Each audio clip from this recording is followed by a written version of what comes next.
Hi, I'm here today with Ryan Tufts from Harbor One Mortgage, and we're going to talk a little bit about appraisal gaps. So Ryan, appraisal gaps, you see them on your side as a banker? Yeah, so what's meant by that is when you're making an offer on a house, the seller, they want to get that much money.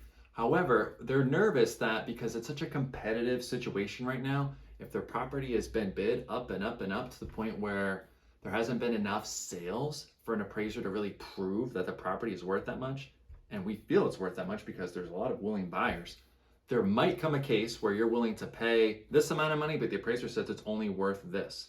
So if you can promise ahead of time the seller, hey, we're willing to make up the whole appraisal gap or a certain $5, $10, or $15,000 of potential gap, that's going to give the seller a lot more certainty that you're serious about the offer price you're making, and they're more likely to accept your offer. Yeah, and if you're in a multiple offer situation, and for instance, maybe two people offered over asking and the same increment, and somebody has an appraisal gap and somebody doesn't, it's definitely going to look more favorable toward the person who's guaranteeing that differential. And it is truly probably more because there's not enough inventory, as we all know, to really support that in maybe one specific town. So if that happens, what options does somebody have? Let's just say they were putting 20% down and they do have to cover some of that. What are they going to do? They have two options. They can continue to, in this scenario, they can bring the exact same amount of money to the closing. The lender is viewing your down payment percentage based off of that appraised value. So let's say your down payment was $100,000.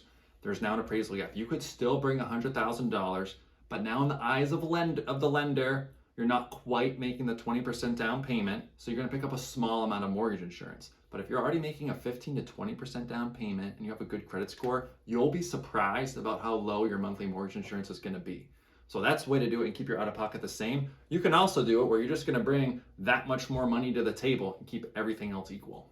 So if you'd like to learn more about appraisal gaps or how the options are if you want to enter into that as far as an offer, you can certainly talk to us. We're very, very experienced in strategizing, putting offers together for our buyers. And then, of course, if they want to talk to you, Ryan, about some ideas, how would they catch up with you? The best way is to send me a direct message here on Instagram, or you can search Ryan Tufts Mortgage, New Hampshire, and you can find me quite easily.